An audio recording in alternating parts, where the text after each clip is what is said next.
So I just got done eating lunch, and I had a thought in my head about when was the last time I've been to church, right?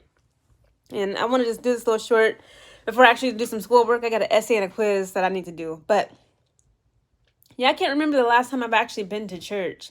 And it's crazy because, again, I live with my mom right now while I'm doing Skill Bridge before I transition out of the Air Force. I just submitted my VA disability, all of my disabilities this morning. I'm so glad I got that finally submitted.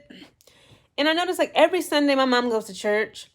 And she's been inviting me lately, like, hey, you want to come to this church? Now, mind you, all she does is complain about how boring this church is. And it got me to thinking about how a recent like studies and stuff show that like women, black women, millennial and young Gen Z women, and just millennials as a whole, people as a whole, young people in America, in this country, we are going to church less and less. Like, we don't frequent church like the past older generations.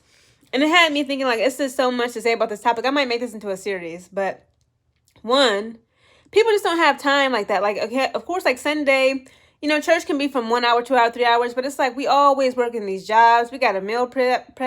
You can be a single mom. You got to cook, clean, work, do schoolwork with your children. It's like it's just too much going on for people to really like be involved in the church these days.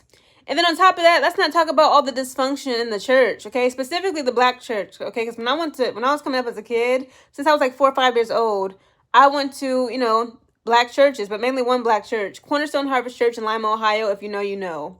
It was so much hypocrisy, so much dysfunction, so much foolishness, so much, drama, gossiping, people sleeping around, fornication, teen pregnancy.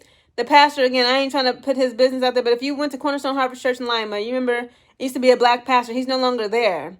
Allegedly, he was messing around with a teenager, got her pregnant. Don't know what happened with that, but I know now he's now remarried to this woman that he now has a son with. He had 2 children with his previous wife, his first wife. She's really amazing woman. I went to school with their oldest daughter. I ain't gonna say their name, of course, but it's like this last year, it was like so many pastors who got, removed or even arrested for like, essay assaults against children and like cheating, and everybody is cheating. Like, nobody is really like living the word of God. Nobody is really following the Bible. Again, it's like church is just such a hypocritical place, and then it's just filled with dysfunction. And people got other things to do with their time. Church is either boring, hypocritical, filled with dysfunction, and just like, just trifling behavior. And it's like, of course, nobody wants to go to church no more, guys.